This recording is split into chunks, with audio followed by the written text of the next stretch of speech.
สวัสดีครับเพื่อนๆวันนี้ได้ข้าวเหนียวมะม่วงครับนี่เด็ดเลยครับร้านนี้นี่ครับว้าวว้าวว้าวนะครับเอ้ายังไงเนี่ยโนนี่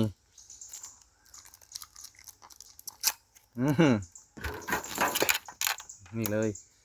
กัดตูดเยิ้มๆเลยนะครับ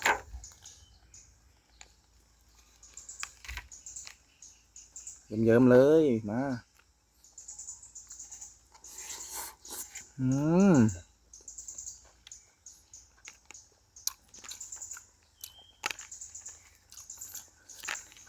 ไม่ว่าแต่ฝรั่งครับคนไทยก็ชอบกินครับข้าวเหนียวมะม่วงอร่อยมากเลยครับ